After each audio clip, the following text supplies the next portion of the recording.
बिस्मिल्लाहिर्रहमानिर्रहीम। अच्छा जी, आज का जो हमारा टॉपिक है वो है कंप्रेशन मेंबर्स।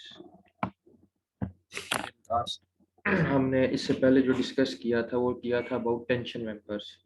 फिर उसका हमने फिर प्रॉब्लम्स देखे थे टेंशन मेंबर्स की। आफ्टर एक्सप्लेनेशन के टेंशन मेंबर्स होते क्या हैं वो इंट्रोडक्टरी लेक्चर के बाद हमने फिर एनालिसिस रिलेटेड एक प्रॉब्लम देखा था और फिर डिज़ाइन रिलेटेड एक प्रॉब्लम देखा था। सिमिलरली आज हम स्टार्ट करेंगे कंप्रेशन मेंबर्स।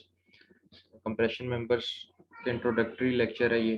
उसके बाद हम नेक्स्ट लेक्चर में उसके एनालिसिस करेंगे कंप्रेशन मेंबर की, उससे रिलेटेड एक प्रॉब्लम देखेंगे और उससे नेक्स्ट लेक्चर में डिज़ाइन से रिलेटेड एक प्रॉब्लम देखेंगे। टॉपिक जो है वो है कंप्रेशन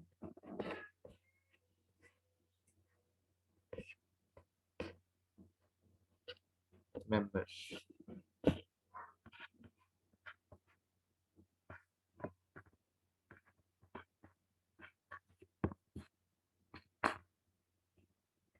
चलिए,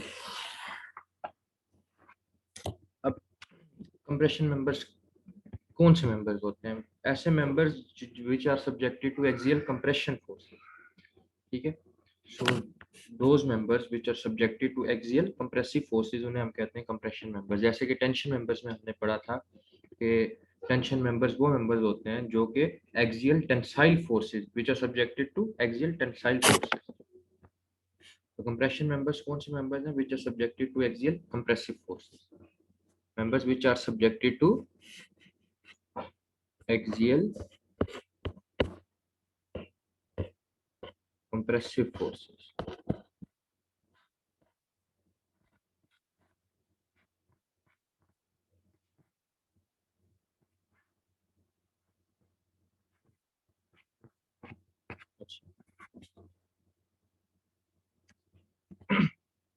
फॉर एग्जांपल अगर मैं एक कॉमन सी एग्जांपल दूं, सो जो कॉमनली यूज होते हैं कंप्रेशन मेंबर वो यूज होते हैं एज अ कॉलम।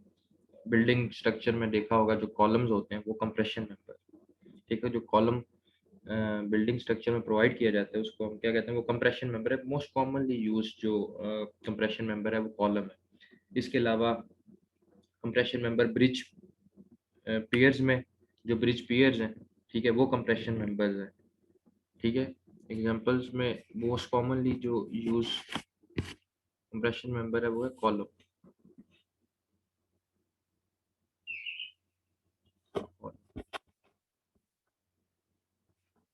ठीक है, इसके अलावा ब्रिज पियर्स,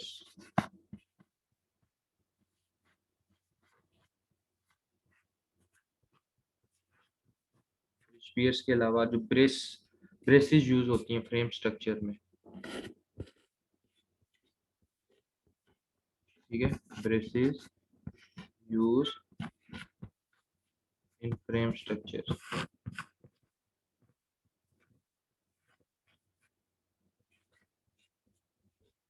जो ब्रेस्ड होते फ्रेम स्ट्रक्चर होते हैं,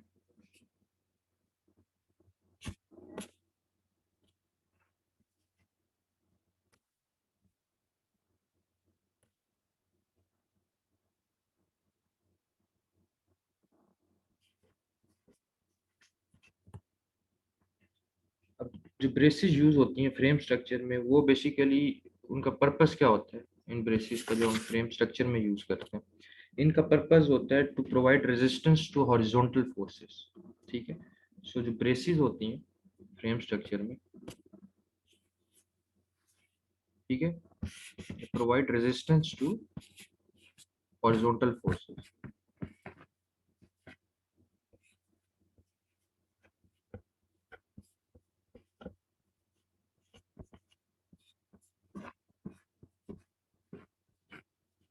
कौन कौन सी हॉरिजॉन्टल फोर्सेस हो सकती है? विंड, ठीक है, जो आपकी विंड है उसके अगेंस्ट रेजिस्टेंस प्रोवाइड करती है ये ब्रेस। और इसके अलावा साइज्मिक प्रेशर, ठीक है, तो साइज्मिक प्रेशर जो है वो भी हॉरिजॉन्टल फोर्स है। ठीक है, तो ये जो है बेसिकली जो ब्रेसेस होती हैं ये हॉरिजॉन्टल फोर्सेस के जो है ना अगेंस्ट रेजिस्टेंस प्रोवाइड करती हैं, तो वो विंड हो सकती है, साइज्मिक प्रेशर हो सकती है। ठीक है, ये जो ब्रेसिस दी जाती है ना फ्रेम स्ट्रक्चर में, लेट्स सपोज ये फ्रेम स्ट्रक्चर है, ठीक है, तो ये डायगोनल मेंबर है, ये ब्रेसिस है। ठीक है, ये क्या, ये ब्रेस है। तो ये क्या कह रही है, ये रेजिस्टेंस प्रोवाइड कर रही है अगेंस्ट हॉरिजॉन्टल फोर्सेस। अच्छा,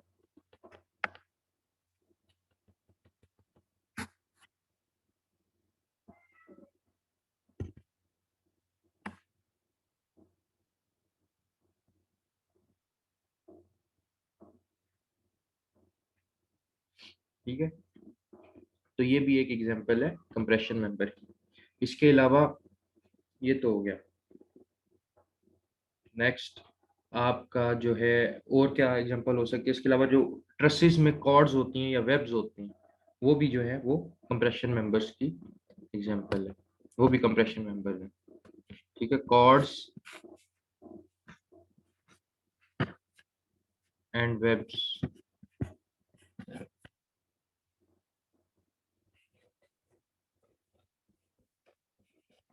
इन ट्रसेस।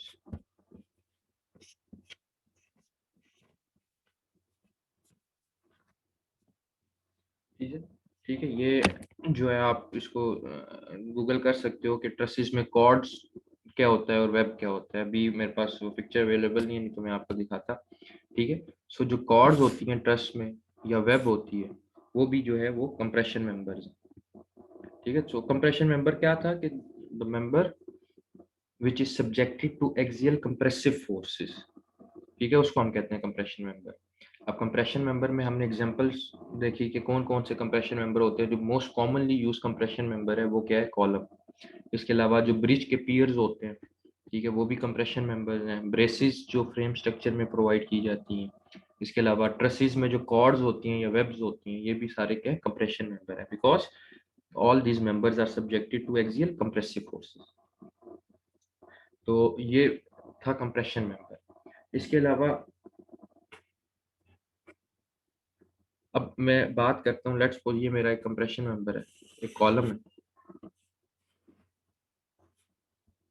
ठीक है, तो एक्सियल कंप्रेसिव फोर्सेस का क्या मतलब है, ये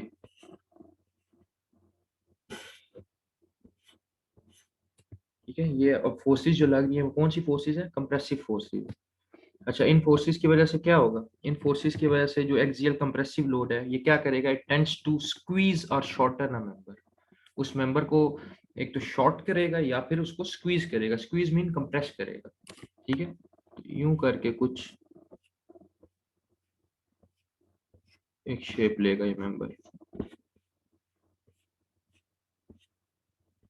जब किसी चीज को कंप्रेस करते हो, उस पे एक्सियल कंप्रेसिव फोर्सेस अप्लाई करते हो, तो वो क्या होती है, वो जो जिस चीज पे आप वो फोर्स अप्लाई कर रहे हो कंप्रेसिव, वो क्या करेगी, it tends to shorten a member और स्क्वीज इट।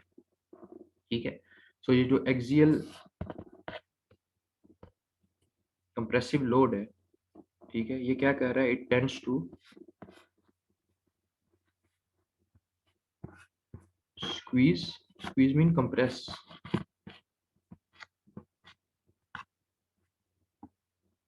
और शॉर्टन अ मेंबर।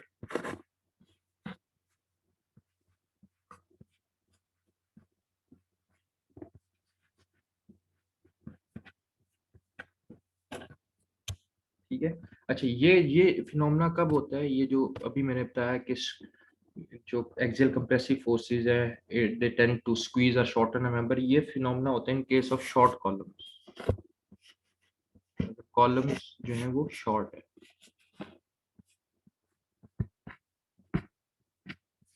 ठीक है, अच्छा, इन केस ऑफ लॉन्ग कॉलम्स क्या होता है, लेट्स सपोज कॉलम्स में लॉन्ग कॉलम्स, इस केस में जो लॉन्ग कॉलम का केस है, इसमें बकलिंग फिनोमेना होता है। बकलिंग हम देखेंगे होता क्या है कि जब यहाँ पे एक्सियल कंप्रेसिव फोर्स अप्लाई होगी, तो उसकी वजह से जो फिनोमेना होगा वो बकलिंग होती है, तो बेंड, यूं करके कॉलम जो है ना वो बेंड करेगा।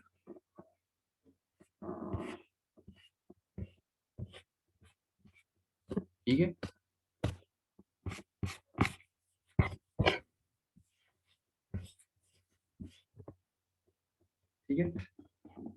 इसको हम कहते हैं बकलिंग, ये बकलिंग है।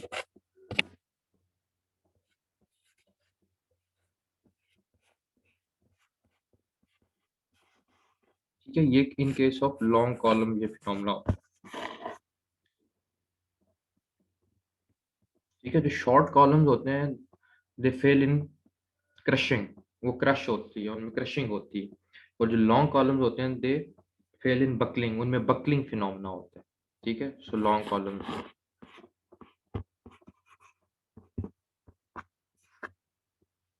ठीक है, ये दो चीजें याद रखनी है कि शॉर्ट कॉलम्स और लॉन्ग कॉलम। लॉन्ग कॉलम के केस में जैसे ये एक कॉलम है, ये इस केस में क्या हो रहा है, इस केस में बकलिंग हो रही है। बकलिंग मीन टू बेंड, आगे हम बात करते हैं, अभी सिर्फ इतना पता होना चाहिए कि बकलिंग का मतलब क्या है, जो बेंडिंग हो रही है उस कॉलम की।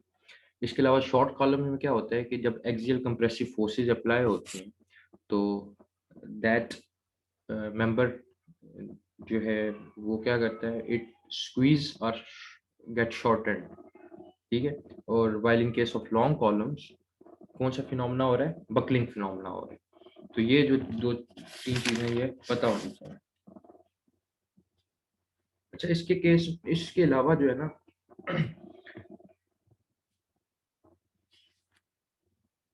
दो जो कंप्रेशन मेंबर्स हैं, कॉलम कॉलम अभी बताया, तो there are basically two types of compression members. एक है compression member as a column and compression member as a strut. ठीक है, सो जो कंप्रेशन मेंबर्स हैं देयर ऑफ टू टाइप्स।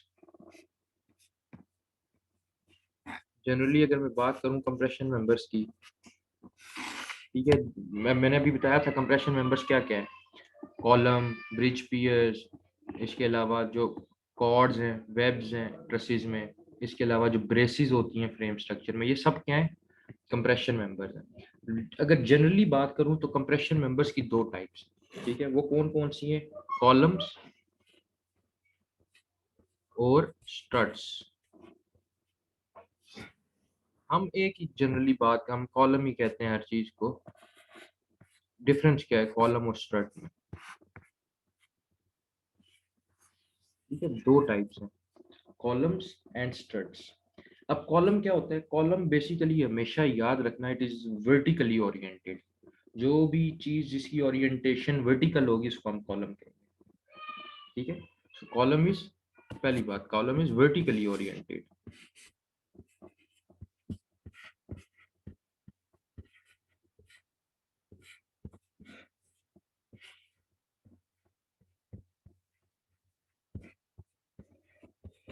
उसकी ओरिएंटेशन क्या होती है, वर्टिकल। स्ट्रट होता है, स्ट्रट जो है वो वर्टिकल पोजीशन में भी हो सकता है, हॉरिजॉन्टल पोजीशन में भी हो सकता है, या किसी भी एंगल पे इंक्लाइंड हो सकता है।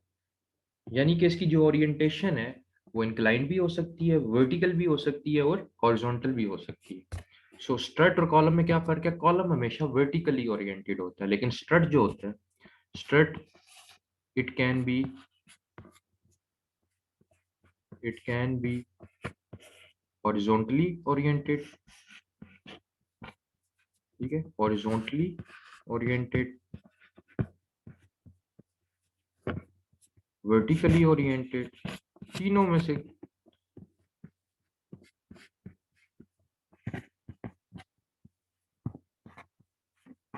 आर इंक्लाइंड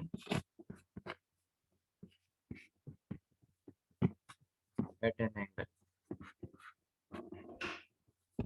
ठीक है,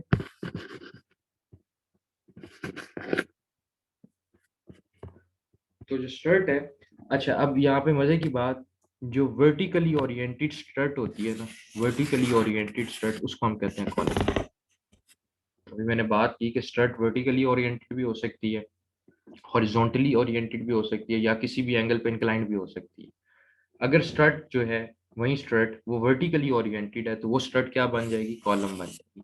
यानी कि स्ट्रट एक कह लो ब्रॉडर टर्म हम ले रहे हैं। ठीक है, स्ट्रट में डिफरेंट ओरिएंटेशंस हो सकती हैं, इंक्लाइंड भी हो सकती है, मतलब यूं करके इंक्लाइंड भी हो सकता है वो मेंबर। ठीक है, इस हॉरिजॉन्टल पोजीशन में भी हो सकता है और वर्टिकल में भी हो सकता है। तो जो वर्टिकल पोजीशन में होगी ओरिएंटेशन स्ट्रट की, तो उसको हम क्या कहेंगे, कॉलम कहेंगे। ठीक है। तो स्ट्रट हॉरिजॉन्टली ओरिएंटेड भी हो सकती है, वर्टिकली ओरिएंटेड भी हो सकती है, या किसी भी एंगल पे इंक्लाइंड भी हो सकती है। ये पहले बेसिक डिफरेंस याद रखना है स्ट्रट और कॉलम में। इसके अलावा स्ट्रट और कॉलम जो है वो दोनों ही कंप्रेशन मेंबर है।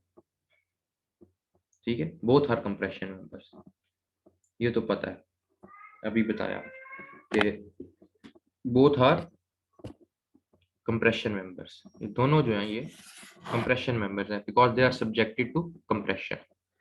ठीक है, and both are the names of structural members, मतलब स्ट्रक्चरल मेंबर का नाम है ना, कॉलम भी एक स्ट्रक्चरल मेंबर है और स्ट्रट भी एक स्ट्रक्चरल मेंबर है।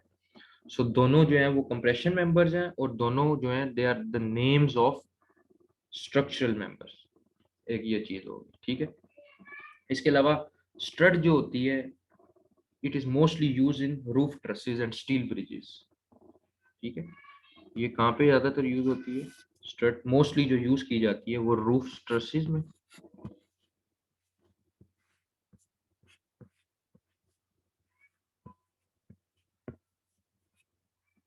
And steel bridges.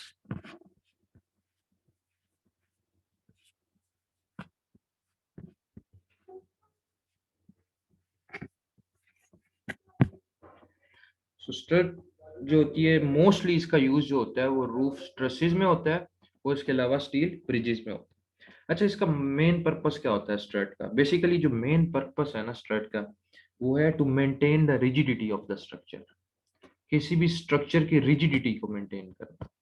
ठीक है, मेन इसका जो पर्पस है टू मेंटेन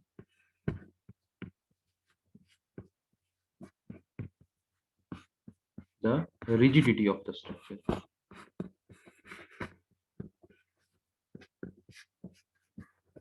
ठीक है, तो स्ट्रट का मेन पर्पस याद रखना है to maintain the rigidity of the structure, और इसके अलावा and to take axial compressive forces. तो ऑब्वियसली कंप्रेशन मेंबर है, it will take axial compressive forces. So to maintain the rigidity of the structure and to maintain the axial compressive forces. ठीक है, ये जो है बेसिकली ये basic purpose है strut का। इसके अलावा एक और चीज, स्ट्रट जो है it is not design to take gravity loads. Strut जो है वो ग्रेविटी लोड जो है ना वो नहीं लेता। It is not design to take gravity load. ठीक है, strut is not design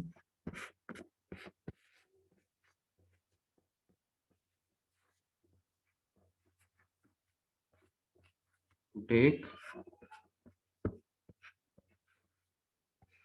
gravity loads.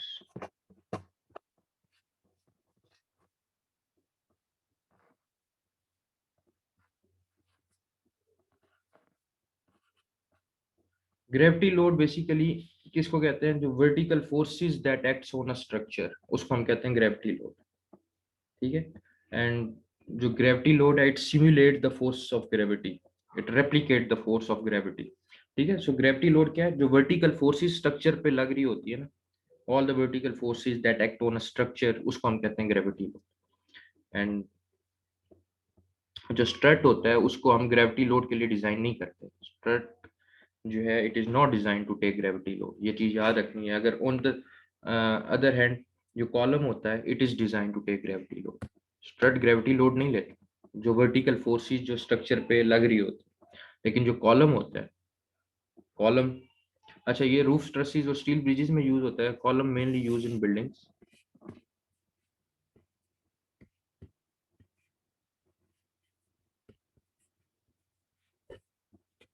ठीक है, कॉलम का क्या पर्पज होता है कि जो लोड है उसकी डिस्ट्रीब्यूशन है ना, कि जो स्लैब से लोड आ रहा है बीम पे, बीम से कॉलम पे आता है, कॉलम से नीचे फिर फाउंडेशन पे जाता है, फुटिंग पे जाता है। तो क्या हो रहा है? लोड की डिस्ट्रीब्यूशन हो रही है, कॉलम डिस्ट्रीब्यूट करता है लोड को। ठीक है, स्लैब से लोड कहाँ पे आया? बीम पे, बीम से कॉलम पे, कॉलम से फिर नीचे फुटिंग पे। तो ये बेसिक पर्पस होता है कॉलम का जो बिल्डिंग स्ट्रक्चर में हम प्रोवाइड करते हैं, स्ट्रट रूफ ट्रसेस और स्टील ब्रिजेस में, और कॉलम बेसिकली कॉमनली बिल्डिंग्स में प्रोवाइड किया जाता है।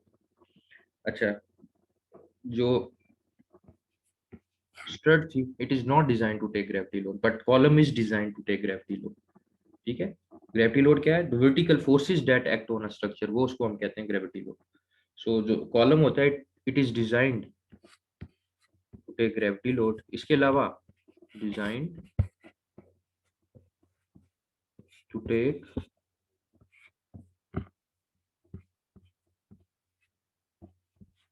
Gravity loads.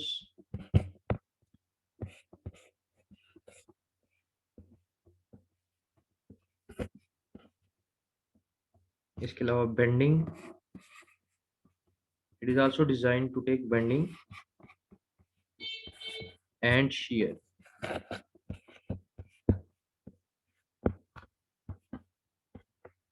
ठीक है। इसके अलावा मतलब स्ट्रट तो डिजाइन ही नहीं की जाती ना ग्रेविटी लोड्स को कैरी करने के लिए। कॉलम को डिजाइन किया जाता है to take gravity load as well as bending and shear। ठीक है, बेंडिंग और shear भी कैरी करती है। इसके अलावा कॉलम को एक और चीज के लिए भी डिजाइन किया जाता है, to take horizontal loads too. Column can also take horizontal loads, can also take can also take horizontal loads, या इसको आप ऐसे कह सकते हो, columns are also designed to take horizontal loads.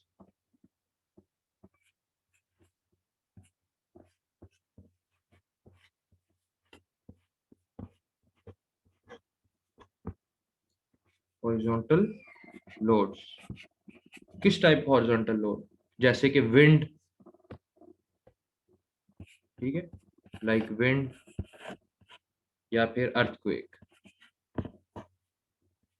Column को डिजाइन किया जाता है कि वो हॉरिजॉन्टल लोड्स को भी कैरी कर सकते हैं, जैसे कि विंड हो गया या फिर अर्थक्वेक। ठीक है, अर्थक्वेक। ठीक है, ये था थोड़ा सा डिफरेंस कॉलम और इसके दरमियान। ठीक है, तो कॉलम, दोबारा थोड़ा सा कॉलम का बता देता हूँ। कॉलम क्या करता है? कॉलम जो है, जो स्ट्रक्चर का वेट होता है ना, अबव, उसके ऊपर जो भी स्ट्रक्चर का वेट है, ठीक है, वो उसको ट्रांसफर करता है बिलो। ठीक है, किस तरह ट्रांसफर करता है? थ्रू कंप्रेशन ट्रांसफर करता है, क्योंकि कॉलम जो है, it is subjected to axial compressive forces. So column transfer the weight of the structure above to other structure elements below through compression. इसके बाद अगर कॉलम जो है, इसकी हिस्ट्री की बात की जाए तो it goes back to the ancient Egyptians. जो इजिप्शियंस थे, उन्होंने सबसे पहले जो है ना स्टोन कॉलम यूज किए थे। ठीक है, stone columns.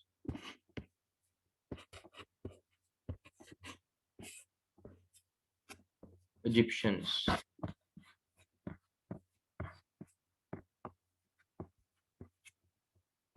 they firstly use stone column।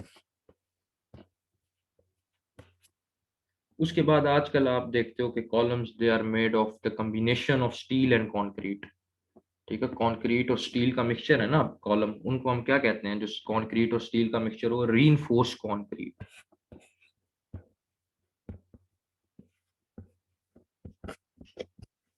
Reinforced concrete, mixture of concrete and steel. ठीक है, अब कॉलम और स्ट्रट का डिफरेंस हो गया। अगर मैं मोड्स ऑफ फेलियर की बात करूं कॉलम, ठीक है, कंप्रेशन मेंबर्स पढ़ रहे हैं, कॉलम्स है कंप्रेशन मेंबर। तो अगर मैं बात करूं कि जो मोड ऑफ फेलियर होते हैं कॉन्क्रीट कॉलम्स के, ठीक है, modes of failure,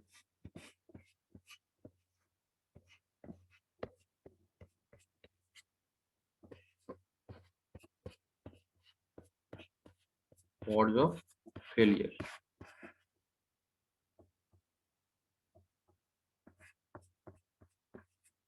in concrete column, वो कौन कौन से होते हैं जी? वो होता है बकलिंग,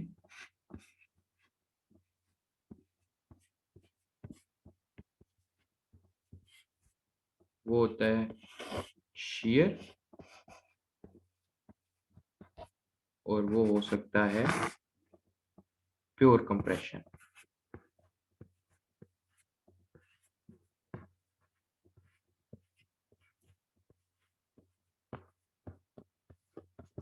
तीन तरह के फेलियर्स हो सकते हैं कंक्रीट कॉलम। या तो बकलिंग, अभी बताया था, या फिर shear failure हो सकता है, या फिर pure compression, failure in pure compression। ठीक है। अब बकलिंग फेलियर किस तरह हो सकता है जी? ये लेट्स सपोज एक कॉलम था और कॉलम बकल कर गया, लाइक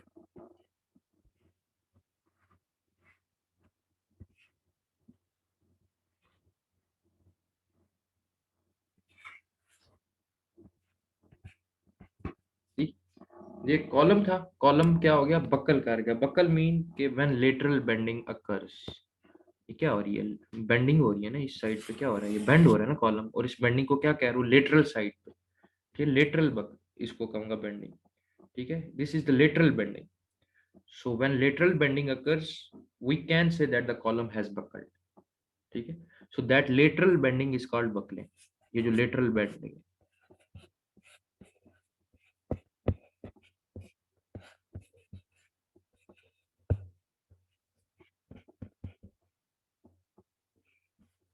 याद रखना।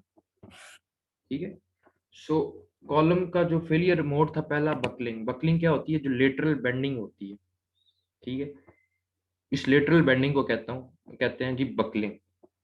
तो ये कॉलम जो है वो उसमें ये फेलियर हो सकता है। ठीक है, बकलिंग हो सकती है। बकलिंग बेसिकली जो है वो लॉन्ग कॉलम्स में होती है, शॉर्ट कॉलम्स में बकलिंग नहीं होती। कॉलम अगर लॉन्ग कॉलम्स है, ठीक है, तो उसमें बकलिंग हो सकती है। शॉर्ट कॉलम्स में फेलियर जो होता है वो इन प्योर कंप्रेशन होता है, वो बकलिंग नहीं होती शॉर्ट कॉलम में। ठीक है, तो ये चीज याद रखनी है कि बकलिंग फिनोमेना जो होता है वो लॉन्ग कॉलम्स में होता है।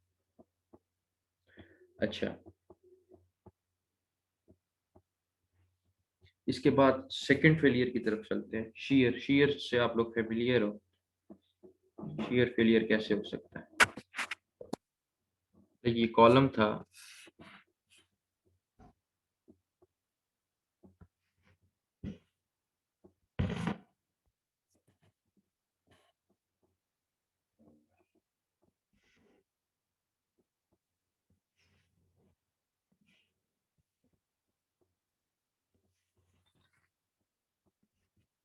ठीक है, छोटा थोड़ा सा हो गया, उसके बराबर लाना चाहिए था। चले, तो ये क्या हो रहा है कि शीयर इज अबाउट स्लाइडिंग। ठीक है, शीयर क्या था, it is about sliding. Similarly हमने पढ़ा था जो टेंशन है, it is about pulling, and compression is about pushing. ठीक है, तो यहाँ पे स्लाइडिंग होगी ना, कॉलम्स, जो कॉलम्स था ये इस पोर्शन में क्या हो रहा है, स्लाइडिंग। तो इस फेलियर को मैं कहूंगा शीयर फेलियर। ठीक, तो ये चीज याद रखनी है, shear is about sliding.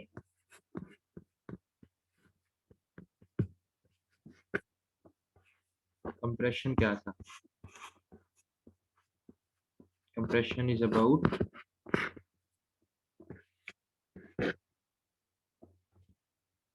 Pushing,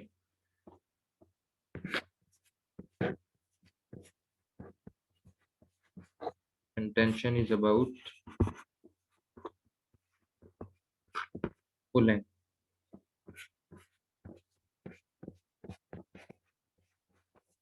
ठीक है, तो ये shear failure second type of failure है, जो सेकंड मोड है फेलियर का, वो है shear फेलियर। थर्ड जो कॉलम में, कंक्रीट कॉलम में फेलियर मोड हो सकता है वो है प्योर कंप्रेशन। प्योर कंप्रेशन यानी जो फेलियर होता है वो प्योर कंप्रेशन में होता है।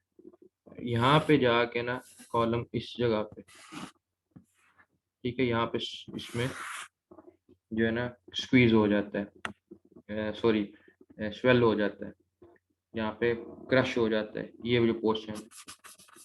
ठीक है, तो ये फेलियर जो होता है इसको हम कहते हैं pure compression, failure in pure compression. तो ये तीन टाइप ऑफ फेलियर्स थे। ठीक है, buckling failure, shear failure and failure in pure compression.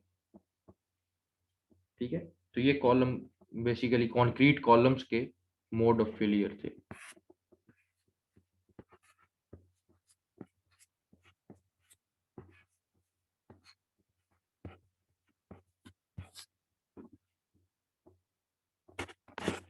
अच्छा, अब हमने बात स्टार्ट की थी difference between strut and column की। कॉलम के मोड्स ऑफ फेलियर हमने देख लिए, डिफरेंस देख लिया कि स्ट्रट क्या है, कॉलम क्या है, बेसिक्स बता दी मैंने। अब जो स्ट्रट होती है ना, स्ट्रट पे अगर मैं बात करूं, स्ट्रट भी दो टाइप की हो सकती है। एक स्ट्रट कॉन्टिन्यूस हो सकती है,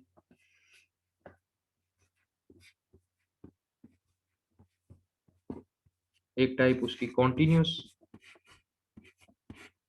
सेकंड जो है वो डिसकॉन्टिन्यूस भी हो सकती है।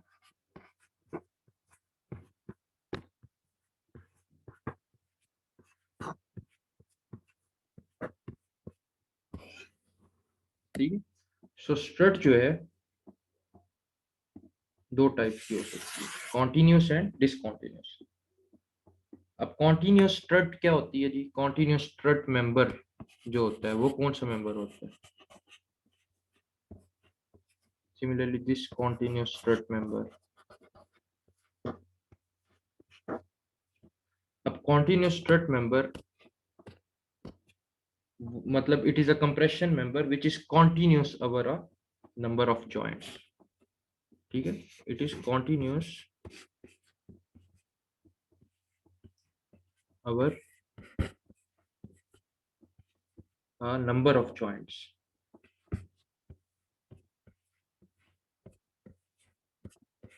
क्या मतलब? अच्छा, एग्जांपल पहले दे देते हैं फिर मतलब बताते हैं। Example, top chord member in roof truss. Roof truss पे जो टॉप कॉर्ड होती है ना वो कॉन्टिन्यूस स्ट्रट मेंबर है, top chord member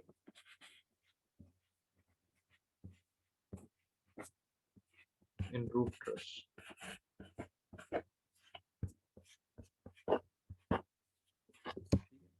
so continuous strut member वो कंप्रेशन मेंबर है which is continuous over a number of joints.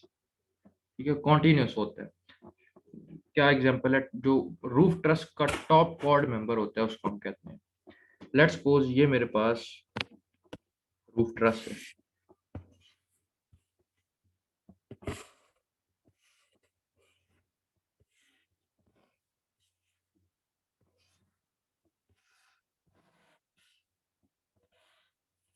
ठीक है, ये एक रूफ ट्रस है, ये जॉइंट्स हैं ये।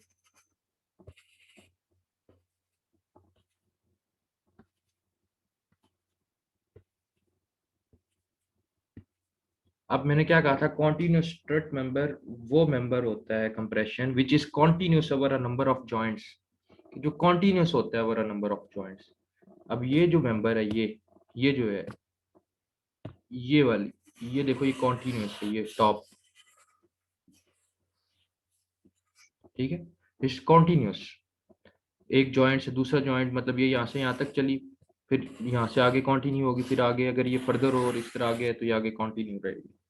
ठीक है, तो इसको हम कहते हैं टॉप कॉर्ड। ये ओवरऑल ये क्या चीज है? ये दिस इज टॉप कॉर्ड।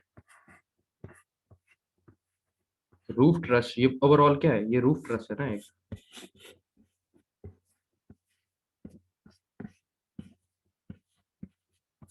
और ये रूफ ट्रस की क्या है? टॉप कॉर्ड है।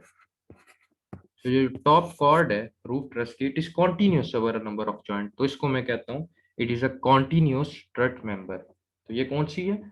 ये कॉन्टिन्यूस स्ट्रट मेंबर है जो टॉप कॉर्ड है। ठीक है, कॉन्टिन्यूस स्ट्रट मेंबर है।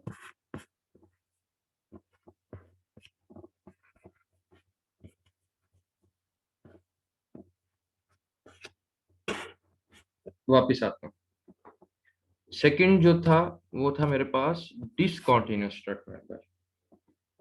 अब डिसकॉन्टिन्यूस स्ट्रट मेंबर क्या होता है? डिसकॉन्टिन्यूस वो कंप्रेशन मेंबर है विच x tends between two adjacent joints only, x tends between two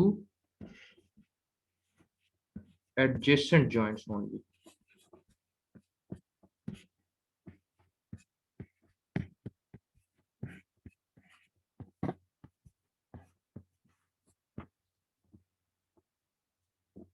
इसकी एग्जांपल क्या है? इंक्लाइंड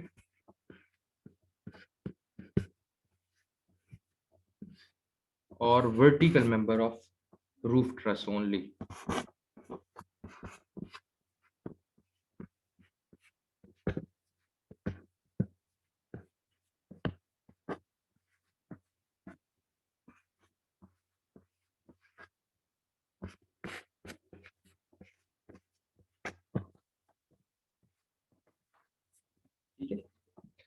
सो डिसकंटिन्यूअस मेंबर की मैंने भी बात की।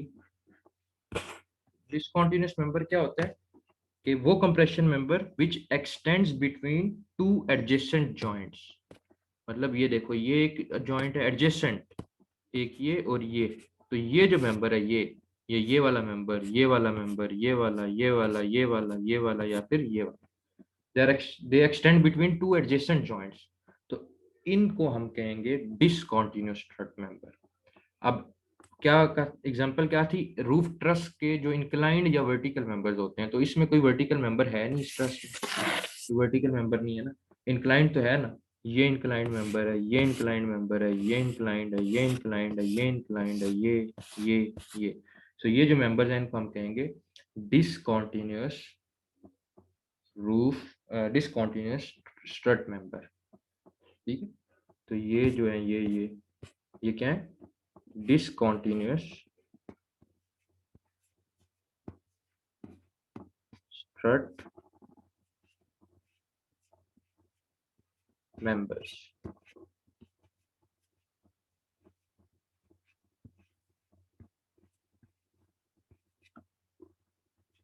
ठीक है, सो ये था difference between continuous and discontinuous strut members. अच्छा, उसके बाद बात करते हैं, एक इम्पॉर्टेंट चीज होती है कंप्रेशन मेंबर्स के की जब भी बात की जाए, तो एक इम्पॉर्टेंट कॉन्सेप्ट है slenderness ratio.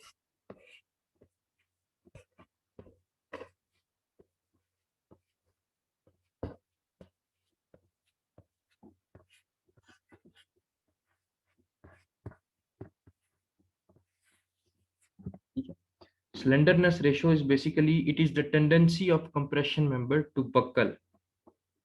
What is it? Tendency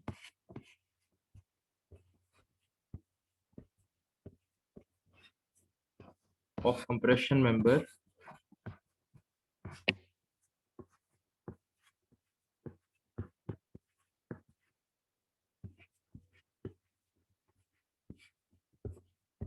to buckle. Buckling अभी बता चुका हूँ, बकलिंग क्या होती है, बेंडिंग, लेटरल बेंडिंग। ठीक है, स्लेंडरनेस रेशियो बेसिकली क्या बताती है हमें, स्लेंडरनेस रेशियो हमें बेसिकली जो मेंबर की पॉसिबल बकलिंग होती है किसी भी पर्टिकुलर एक्सिस के अबाउट, उसके बारे में हमें बताती है। ठीक है, दोबारा कि slenderness ratio is basically, it tells us about the possible buckling of a member about a particular axis. ठीक है, या फिर it is the tendency of compression member to buckle, या इसको मैं ऐसे कह सकता हूँ, it is the likelihood of structural member to buckle. Likelihood mean the probability. ठीक है, the likelihood of structural member to buckle, इसको मैं यूं भी कह सकता हूँ, स्लेंडरनेस रेशियो क्या है, इट इज द लाइकलीहुड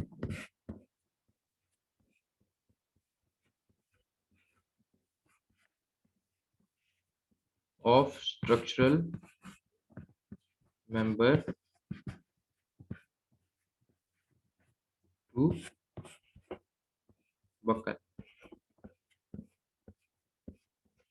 ठीक है, और it is the tendency of compression member to buckle, या फिर it tells us about the buckling of a member about a particular axis. ठीक है, सो बकलिंग में बता चुका हूँ, buckling it is the tendency of member to bend. ठीक है, बकलिंग क्या था, बेंडिंग थी ना, about a lateral bending. So buckling जो थी, it is a tendency of member to bend.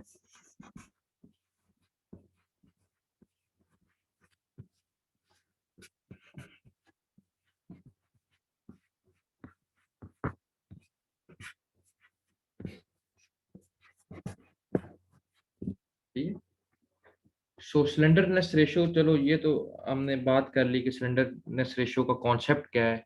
It tells us about the possible buckling of the member about a particular axis, के कितनी पॉसिबल बकलिंग हो सकती है किसी भी मेंबर में किसी भी पर्टिकुलर एक्सिस के अबाउट। ठीक है, तो ये हमें इस बारे में इंफॉर्मेशन देता है, it tells us about the likelihood और the tendency of compression member to buckle. अब मैथमेटिकली हम बात करते हैं कि स्लेंडरनेस रेशियो है वो क्या है। ठीक है, तो स्लेंडरनेस रेशो जो है, स्लेंडरनेस रेशो, इसको लेम्डा से रिप्रेजेंट किया जाता है।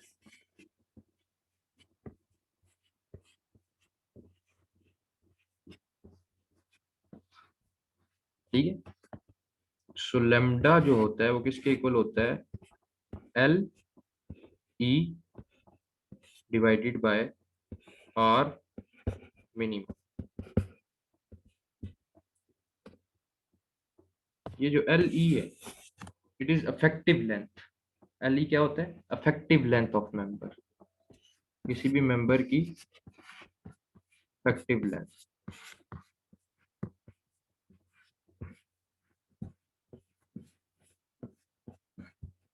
और ये जो आर मिनिमम होता है इसको हम कहते हैं लीस्ट, यानी लीस्ट मतलब मिनिमम, लीस्ट या मिनिमम रेडियस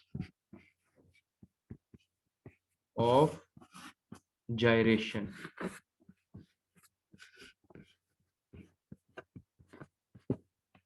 सो अगर मैं बात करूं अब स्लेंडरनेस रेशो की डेफिनेशन की, सो मैं क्या कहूंगा, it is the ratio of affective length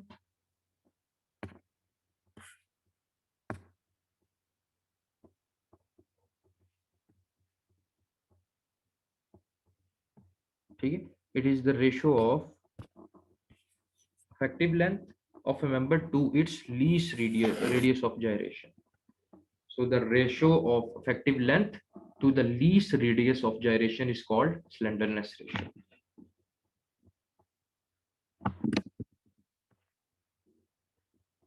ठीक है, सो ये एक तो था कि वो कॉन्सेप्ट क्या है स्लेंडरनेस रेशियो का।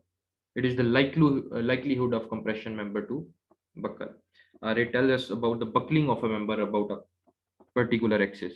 और मैं इसको इस तरह भी डिफाइन कर सकता हूँ, it is the ratio of effective length of a member to the least radius of gyration. Ratio ही है ना दोनों की। ठीक है, अब आगे बात करते हैं कि इफेक्टिव लेंथ और लीस्ट रेडियस ऑफ जायरेशन। अब जो आर मिनिमम था, क्या था, लीस्ट रेडियस ऑफ जायरेशन। ये किसके इक्वल होता है, ये इक्वल होता है under root I divided by a. अब इसमें आई क्या है, I is least movement of inertia, least movement of inertia. A is the cross sectional area.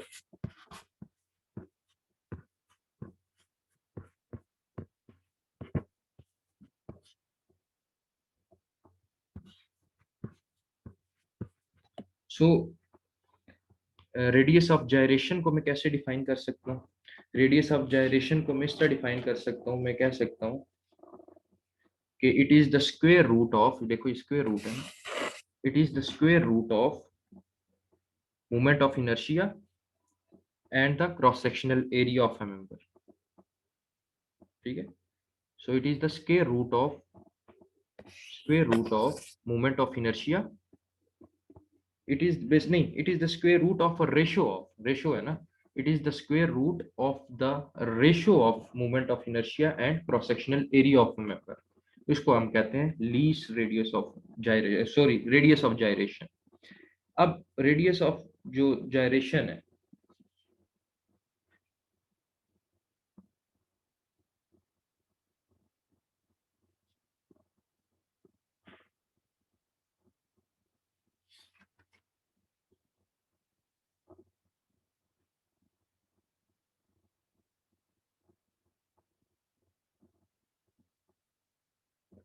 अच्छा, बात कर रहे थे हम कि जो रेडियस ऑफ जायरेशन है वो बेसिकली हमें क्या बताता है, रेडियस ऑफ जो जायरेशन होता है, it is the geometric property of the cross section of column.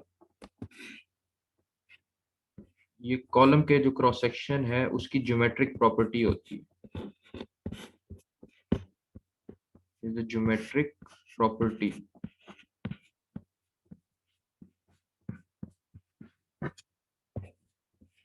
of cross section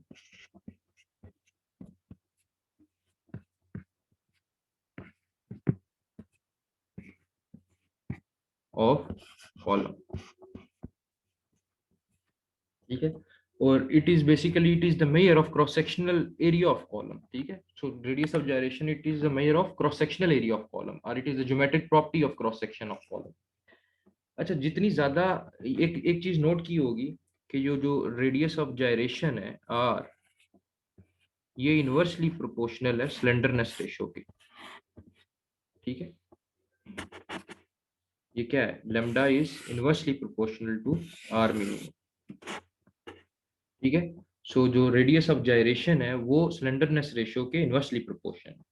इसका मतलब ये है, ये चीज याद रखनी है कि मोर द रेडियस ऑफ gyration, जितनी ज्यादा रेडियस ऑफ gyration ज्यादा होगी,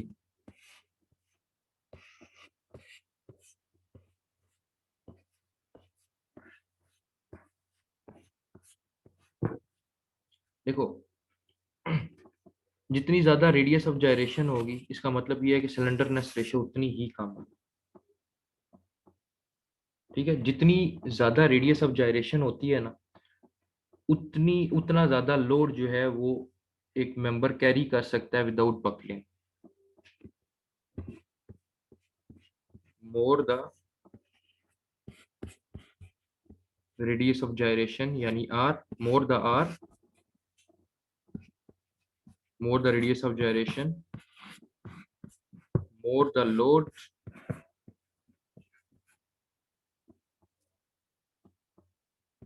it can carry without buckling, without buckling। अगर इन्वर्सली बात करूं कि रेडियस ऑफ gyration कम हो, अगर रेडियस ऑफ gyration कम होने का क्या मतलब है, स्लेंडरनेस रेशियो ज्यादा है। So least the radius of gyration, इसका मतलब क्या है, मोर द स्लेंडरनेस रेशियो।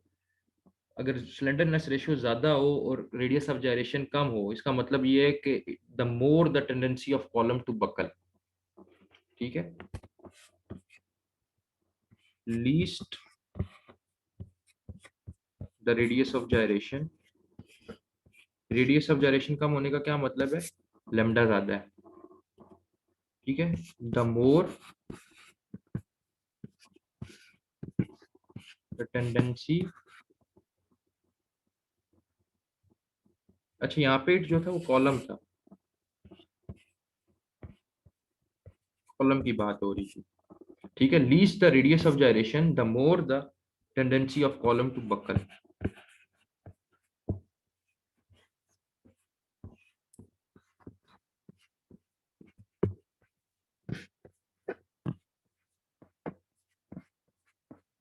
इसका मतलब ये है कि जिस भी कॉलम का रेडियस ऑफ gyration कम होता है, उसका मतलब ये है कि उसकी स्लेंडरनेस रेशियो ज्यादा होती है। स्लेंडरनेस रेशियो ज्यादा होने का मतलब ये है कि उस कॉलम की टेंडेंसी टू बकल वो ज्यादा है। तो ये चीज याद रखनी है कि जितनी ज्यादा स्लेंडरनेस रेशियो होती है, उतनी ज्यादा मेंबर की टेंडेंसी होती है to buckle about a particular axis, ठीक है। कि higher the slenderness ratio, higher the slenderness ratio यानी lambda, the member has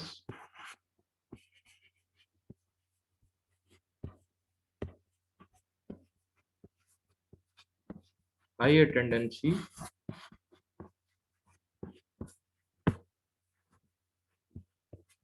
to buckle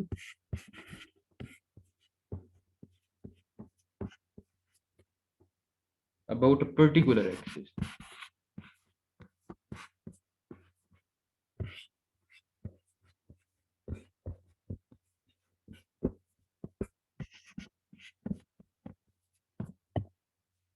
ठीक है, जितना ज्यादा स्लेंडरनेस रेशियो होगा उतनी ज्यादा उस मेंबर की टेंडेंसी होगी to buckle about a particular axis. इसका मतलब ये ऐसे बताया भी था कि lambda is inversely proportional to radius of gyration। Slenderness ratio ज्यादा होने का क्या मतलब है, रेडियस ऑफ gyration कम है, यानी कि अगर रेडियस ऑफ gyration कम होगा इसका मतलब ये है कि उसकी स्लेंडरनेस रेशियो ज्यादा है। अगर उसकी स्लेंडरनेस रेशियो ज़्यादा है तो इसका मतलब ये है कि उस मेंबर की बकल होने की जो कैपेबिलिटी है किसी भी पर्टिकुलर एक्सिस के अबाउट वो ज़्यादा है। सो ये क्या चीज़ बेस्ट है फिर? इसका मतलब ये है कि जो आपकी स्लेंडरनेस रेशियो है वो कम होनी चाहिए। स्लेंडरनेस रेशियो कम होने का मतलब ये है कि जो रेडियस ऑफ जायरेशन है वो ज़्यादा होना चाहिए। तो 3 तरह के लैम्ब्डा जो है ना कॉलम के लिए यूज़ होता है। अभी मैं बता चुका हूँ, ये lambda is the property of column, slenderness ratio is the property of column. So जो लैम्ब्डा है वो लेस देन 50 होता है, यानी स्लेंडरनेस रेशियो की वैल्यू 50 से कम होती है। किसके लिए? शॉर्ट स्टील कॉलम्स के लिए।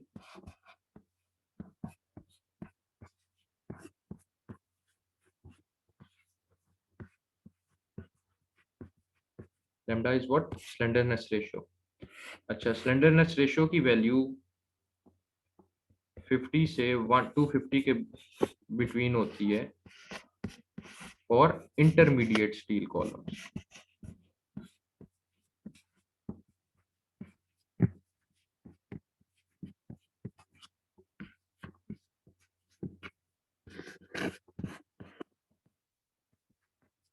लैम्डा की वैल्यू ग्रेटर देन 250 होती है, यानी स्लेंडरनेस रेशियो ग्रेटर होती है 250 से for long steel columns.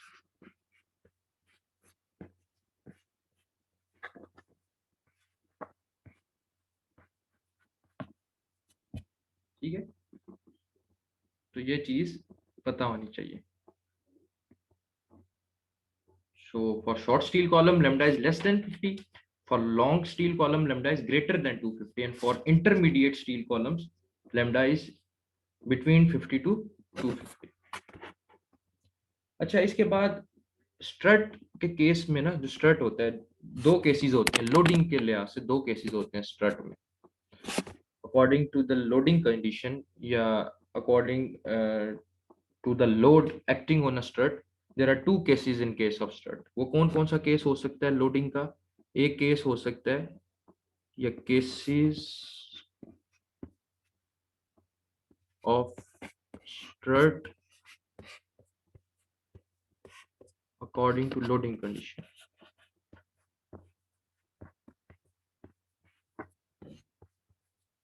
Loading condition,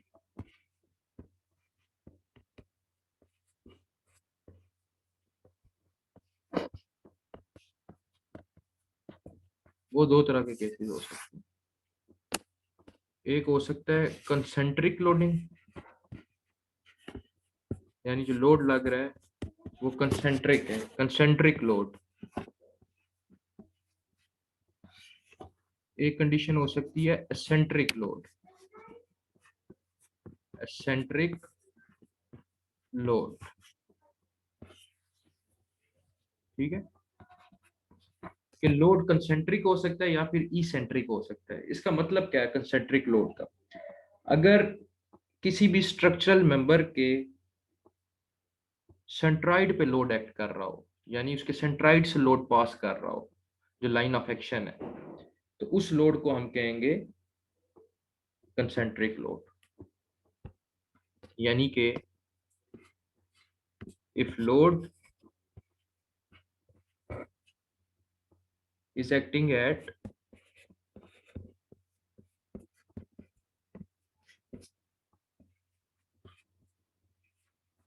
centroid of any structural member।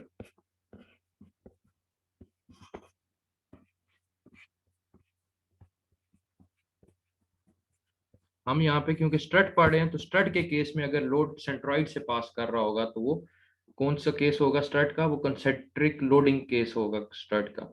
और इसी तरह अगर if load is acting at a distance from centroid, उसको हम कहेंगे eccentric loading. If load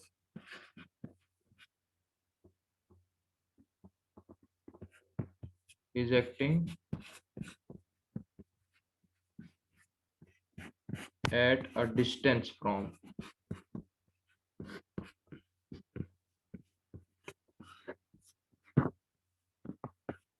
centroid of any structural member।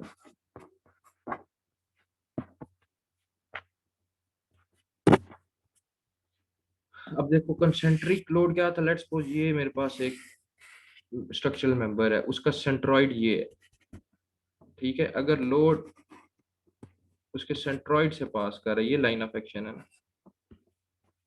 तो ये जो लोडिंग कंडीशन है ये वाली, इसको हम कहते हैं, ये जो लोड लगा है इस लोड को हम कहते हैं कंसेंट्रिक लोड,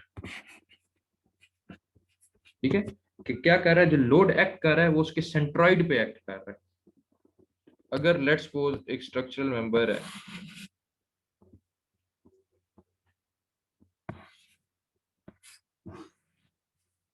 ये उसका सेंट्रॉइड है, लोड मतलब ये लाइन ऑफ एक्शन है उसकी, ये वाली, लोड कहाँ पे लग रहा है, लोड यहाँ पे लग रहा है, यानी कि अब लोड कहाँ पे लग रहा है, it is acting at a distance from centroid, centroid से किसी डिस्टेंस पे लग रहा है ना, सेंट्रॉइड से तो नहीं पास कर रहा, या फिर दूसरी साइड पे भी लग सकता है, मतलब इधर की बजाय इधर लग, यहाँ, ठीक है। सो ये जो केस है, इस केस को हम कहेंगे, इस लोड को हम कहेंगे सेंट्रिक लोड,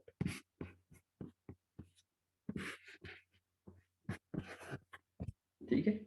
अच्छा, तो किसी भी स्ट्रक्चरल मेंबर के सेंट्रॉइड से अगर लोड पास करेगा तो उसको हम कहेंगे, जैसे कि यहाँ पे है, उसको हम कहेंगे इस कंसेंट्रिक लोड, और अगर it is acting at a distance from centroid उसको हम कहेंगे इसेंट्रिक लोड।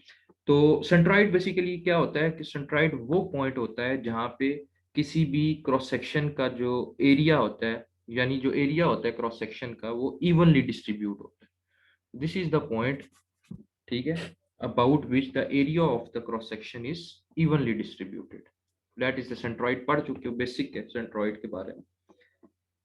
तो स्ट्रट के केस में लोड दो तरह के हो सकते हैं, आगे हम पढ़ेंगे जब प्रॉब्लम्स करेंगे, या तो लोड कंसेंट्रिक होगा या फिर इसेंट्रिक होगा, दोनों का क्राइटेरिया डिफरेंट होगा। कंसेंट्रिक कब होगा लोड, जब उसके सेंट्रॉइड में से किसी भी मेंबर, अगर स्ट्रट है तो स्ट्रट के सेंट्रॉइड में से लोड पास कर रहा होगा। सिमिलरली कंसेंट्रिक कब होगा, इसेंट्रिक कब होगा, जब जो लोड है वो उसके सेंट्रॉइड में से पास नहीं करेगा बल्कि at a distance from centroid, वो कितना डिस्टेंस हो सकता है, यानी यहाँ से यहाँ तक का डिस्टेंस वो स्मॉल ही है, ठीक है, मतलब कि वो सेंट्रॉइड से कितने डिस्टेंस पे लोड लगा है। तो ये था, दो दो केसेस थे इन केस ऑफ स्ट्रट, जो कि लोडिंग कंडीशन पे डिपेंड करते हैं। लास्ट जो एक रह गया टॉपिक वो इफेक्टिव लेंथ। अभी हमने बात की थी कि जो स्लेंडरनेस रेशियो होती है, it is the ratio of effective length to the least radius of gyration. What is effective length, पहले इफेक्टिव लेंथ की बात कर लेते हैं।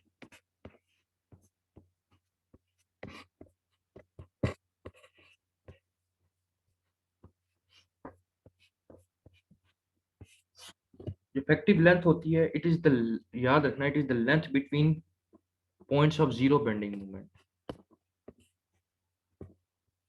Length between points of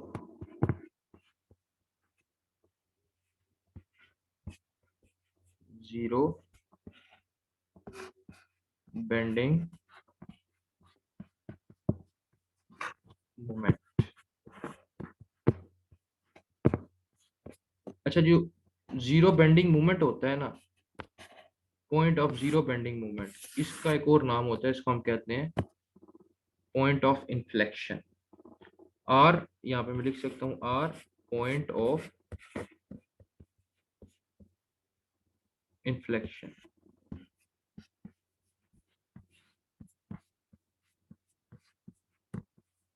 point of inflection is the point of zero bending movement, ये चीज याद रखनी। अगर पूछा जाए कि what is point of inflection, it is the point of zero bending movement. So जो लेंथ होती है between points of zero bending movement और point of inflection on the buckled shape, on the buckled shape,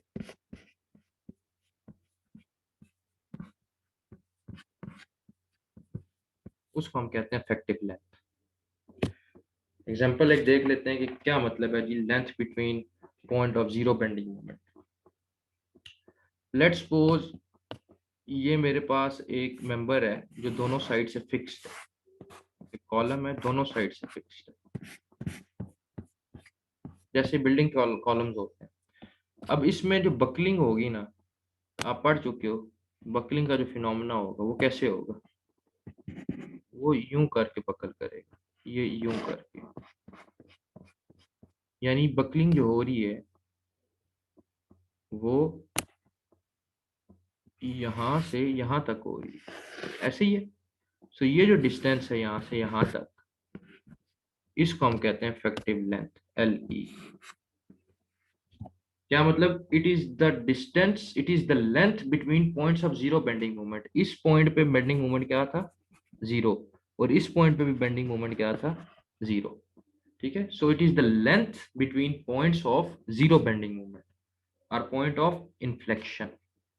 इसको हम कहते हैं effective length. याद रखनी है कि the length between point of zero bending moment, जैसे कि जब दोनों साइड्स जो हैं वो दोनों एंड्स मेंबर के फिक्स होंगे तो उस केस में ये इफेक्टिव लेंथ है ली, इसको हम कहते हैं इफेक्टिव लेंथ। लेट्स सपोज अगर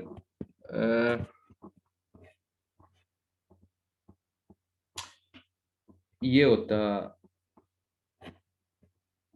ये केस होता, हिंज होती है यहाँ पे,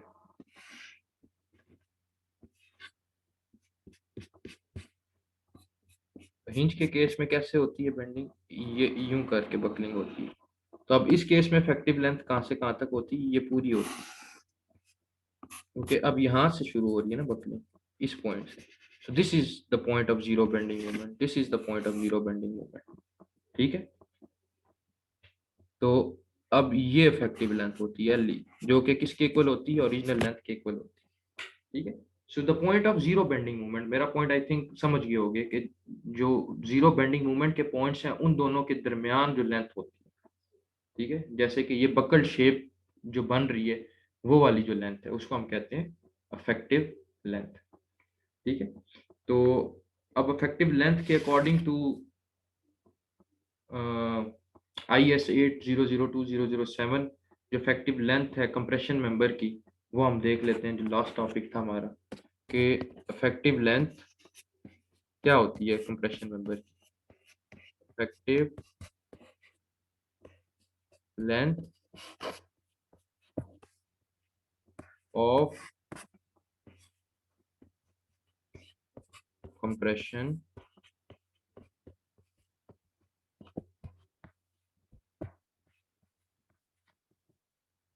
member as per IS 8002007। याद रखना, अगर किसी भी मेंबर के, number 1, both ends are fixed,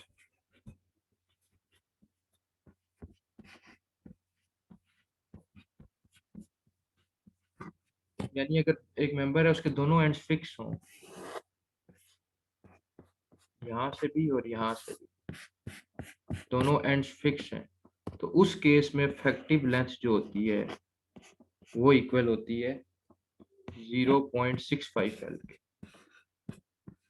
यानी वो भी मैंने बताया था ना, दोनों फिक्स के केस में यूं करके बन, तो ये जो यहाँ से यहाँ तक एल ई है वो किसके इक्वल है, 0.65 एल के। ठीक है, अगर किसी भी कंप्रेशन मेंबर के दोनों एंड्स फिक्स होंगे तो उस केस में जो इफेक्टिव लेंथ होगी वो किसके इक्वल होगी, L E for effective length 0.65 L के। Next, if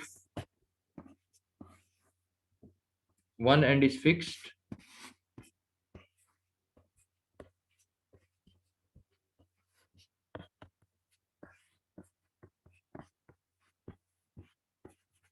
and other end is hinged, ये आप मैकेनिक्स में पढ़ सकते हो, पढ़ चुके हो बेसिकली कि फिक्स सपोर्ट क्या होती है, हिंज सपोर्ट क्या होती है, रिजिड रोलर सपोर्ट क्या होती है, अगर फ्री हो तो उसका क्या मतलब है, मुझे दोबारा बताने की जरूरत नहीं है। सो अगर एक एंड फिक्स होगी और दूसरी जो है वो हिंज्ड होगी, हिंज जैसे वो डोर पे हिंज नहीं लगी होती, हिंज क्या करती है, जब आपका डोर की जो साइड पे हिंज लगी होती है, डोर को क्या करती है हिंज, डोर को रोटेट करवाती है लेकिन ट्रांसलेट नहीं करवाती। सो हिंज में रोटेशन फ्री होती है लेकिन जो ट्रांसलेशन होती है वो रिस्ट्रेंड होती है, मतलब कंट्रोल्ड होती है, वो ट्रांसलेशन नहीं होती उसमें। तो हिंज की वही एग्जांपल ले लो कि डोर के साइड पे हिंज लगी हुई है, डोर क्या कर रहा है, रोटेट कर रहा है ना, rotation about a fix point. Rotation क्या है कि ऑब्जेक्ट को रोटेट करना किसी भी फिक्स पॉइंट के अबाउट। सो डोर क्या हो रहा है, उस फिक्स पॉइंट के अबाउट रोटेट हो रहा है। सो हिंज के केस में रोटेशन फ्री है, मतलब रोटेशन हो रही है, लेकिन ट्रांसलेशन जो है वो रिस्ट्रेंड है, मतलब ट्रांसलेशन नहीं होती। सो और फिक्स में क्या होता है, फिक्स में ना रोटेशन होती है ना ट्रांसलेशन होती है। रिजिड रोलर में क्या होता है, रोलर में जो रिजिड रोलर स्पोर्ट होती है उसमें रोटेशन नहीं हो सकती लेकिन ट्रांसलेशन हो सकती है किसी भी डायरेक्शन में। फ्रीज में क्या होता है, रोटेशन भी हो सकती है और ट्रांसलेशन भी हो सकती है। सो अगर एक एंड फिक्स हो और अगर दूसरी एंड हिंज्ड हो, ठीक है, फिक्स को रिप्रेजेंट करते हैं ऐसे, ये यूं करके, ये फिक्स के लिए। हिंज के लिए क्या करते हैं जी, हिंज के लिए आप एक यूं सर्कल और ऊपर यूं करके ये ड्रॉ, ये हिंज का सिंबल है, ठीक है। ये सिंबल किसका है, ये हिंज का सिंबल है। सो अगर एक एंड फिक्स हो और दूसरी हिंज्ड हो, तो जो इफेक्टिव लेंथ होती है, ये याद रखनी है, इफेक्टिव लेंथ वो 0.8 L के इक्वल होती है अकॉर्डिंग टू IS स्पेसिफिकेशन। दोनों फिक्स्ड है तो किसके इक्वल थी, 0.65 L के। अगर एक एंड फिक्स है ये और दूसरा हिंज्ड है, तो उस केस में इफेक्टिव लेंथ किसके इक्वल होगी, 0.8 L के। ठीक है, ये फिक्स्ड एंड है, ये सिंबल फिक्स्ड एंड के लिए, और ये हिंज्ड।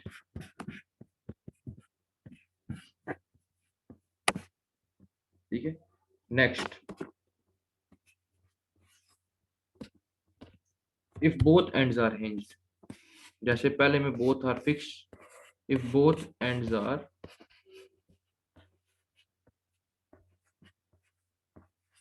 हिंज्ड,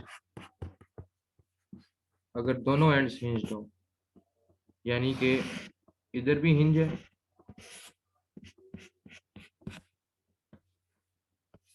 और इधर भी हिंज है, अगर दोनों एंड्स जो है किसी भी स्ट्रक्चरल मेंबर की दोनों हिंज्ड है, सो इफेक्टिव लेंथ जो होती है वो equal to original length, L is the original length, unsupported length.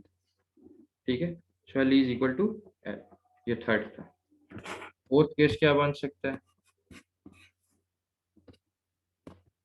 कि if one end is fixed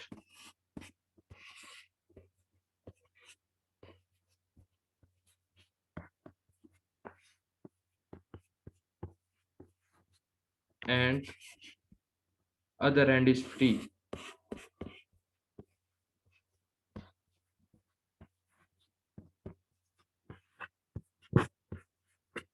एक एंड फिक्स हो और दूसरा फ्री हो, यानी कि ये फिक्स है और ये एंड फ्री है, ये एंड क्या है, फ्री, और ये एंड क्या है, फिक्स्ड। ऑब्वियसली नीचे वाला एंड ही फिक्स होगा ना, ऊपर वाला फिक्स हो के नीचे वाला तो फ्री हो नहीं सकता। ठीक है, सो एक एंड फिक्स है दूसरा फ्री है, तो इस केस में जो इफेक्टिव लेंथ होती है वो इक्वल होती है 2L के। ठीक है, यहाँ पे यूं करके जो है ना, ये है। एक और दो केसेस और हैं, अगर एक एंड फिक्स हो, if one end is fix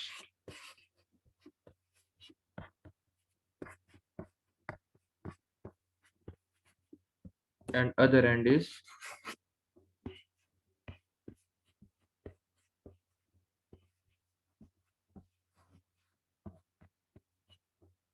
rigid roller, दूसरे एंड पे रोलर हो रिजिड,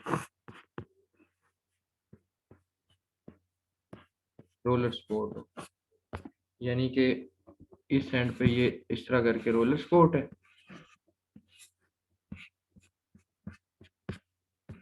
और ये एंड क्या है, फिक्स्ड है, यानी ये एक एंड फिक्स है, ये रोलर है, रिजिड रोलर, और ये क्या है, फिक्स्ड। इस केस में जो इफेक्टिव लेंथ होती है वो इक्वल होती है 1.2 L। बता चुका हूँ कि इफेक्टिव लेंथ क्या है। And last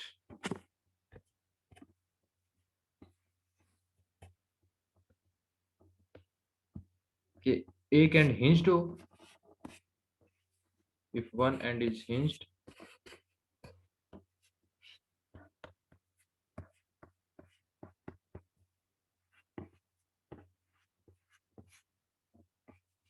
and other end is rigid roller.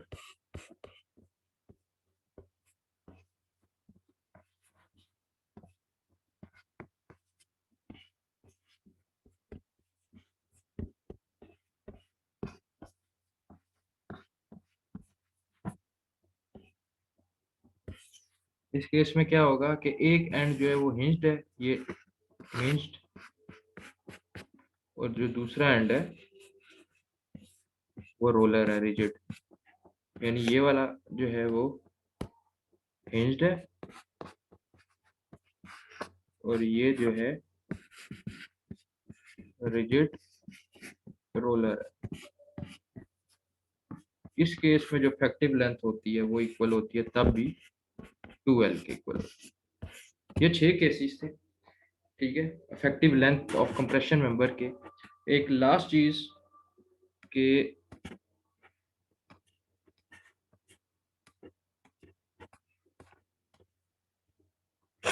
Last चीज कि ये आप मैकेनिक्स में पढ़ चुके हो, लेकिन एक दफा आखिरी दफा बता रहा हूँ, स्पोर्ट्स से रिलेटेड है कि अगर स्पोर्ट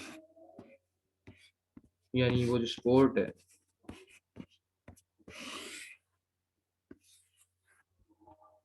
फिक्स्ड हो तब क्या होता है।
अच्छा जी, अब पहले तो समझ लो कि what is rotation and what is translation. Rotation से मुराद होता है कि किसी भी ऑब्जेक्ट को किसी भी फिक्स पॉइंट के अबाउट रोटेट करवाना। जैसे मैंने डोर की एग्जांपल दी, जब दरवाजा खोलते हो किसी एक पॉइंट के अबाउट उसमें उसको रोटेट करवा रहे हो ना, दैट इज रोटेशन। ट्रांसलेशन होता है कि स्लाइडिंग इन एनी डायरेक्शन, ठीक है, किसी भी डायरेक्शन में स्लाइड करना। जैसे कि आप ये समझ लो कि एक चेयर है या एक ट्रॉली है जिसके नीचे आपके वो रोलर स्पोर्ट ही है ना, वो जो टायर सा नीचे लगा हुआ है, वो आप उसको क्या कर रहे हो, ट्रांसलेट कर रहे हो ना, आगे पीछे कर सकते हो ना उस टेबल को, तो उसमें उसकी स्लाइडिंग कर सकते हो। So translation is sliding in any direction without changing shape, size और ओरिएंटेशन, ठीक है। तो ट्रांसलेशन मोशन वो होती है। तो अगर फिक्स पोर्ट होगी तो ना रोटेशन होगी उस स्ट्रक्चर में, उस साइड पे। ये चीज याद रखनी है कि फिक्स पोर्ट के केस में रोटेशन भी रिस्ट्रेंड होती है, मतलब कि कंट्रोल्ड होती है, नहीं होती उसमें कीप अंडर। रिस्ट्रेंड का मतलब होता है controlled, keep under control. So fix port होगी तो रोटेशन भी नहीं होगी और ट्रांसलेशन भी नहीं होगी। हिंज स्पोर्ट में रोटेशन जो है वो होती है। डोर की एग्जांपल याद रख लो हिंज से, कि उसमें हिंज प्रोवाइड की जाती है तो रोटेट करता है डोर, लेकिन ट्रांसलेट नहीं कर सकता, यानी कि स्लाइड नहीं कर सकते ना डोर को किसी भी डायरेक्शन में, सो रिस्ट्रेंड नहीं होता। फ्री में क्या है, फ्री स्पोर्ट कोई स्पोर्ट ही नहीं है, तो वो रोटेट भी कर सकता है और ट्रांसलेट भी कर सकता है।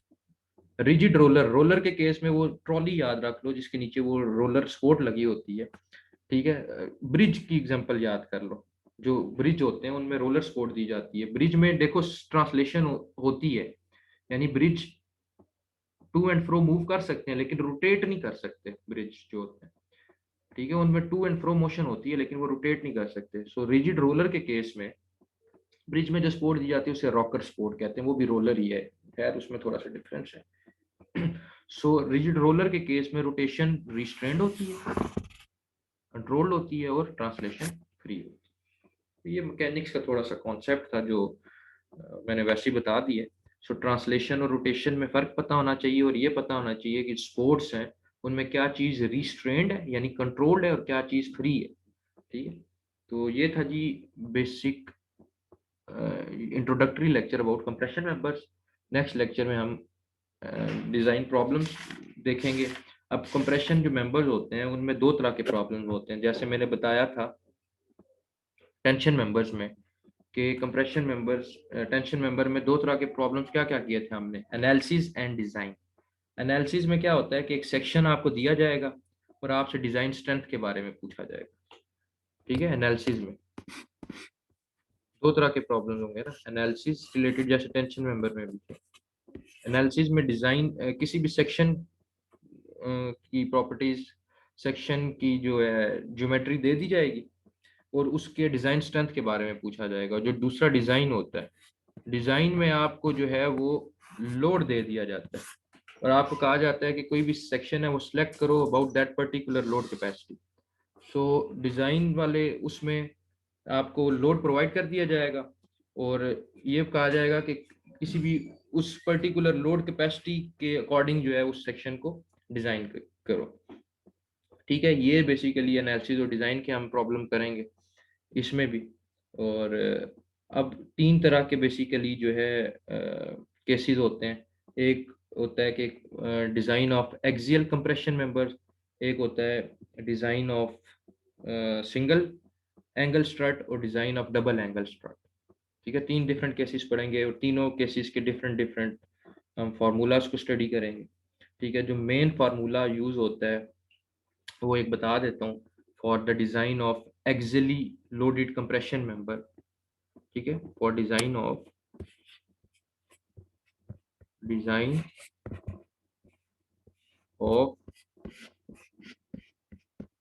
Axially loaded compression member.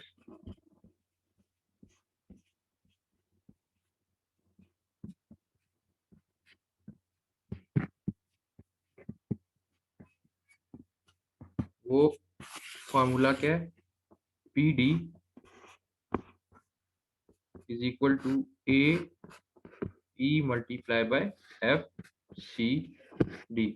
इसमें जो है पी डी क्या है, P D is the design compressive strength of member, A is the effective area and FCD is the design stress in axial compression, ठीक है। PD is the design compressive strength member की, A is the effective area, similarly FCD is the design stress, it is the stress, design stress in axial compression. So this formula is used for the design of axially loaded compression members. Similarly जो design of single angle strut है उसका formula अलग है और design of double angle strut का formula अलग है। इन चीज़ों को हम देखेंगे नेक्स्ट लेक्चर में। सो एनालिसिस और डिजाइन रिलेटेड प्रॉब्लम्स जो हैं वो भी नेक्स्ट लेक्चर से स्टार्ट करेंगे।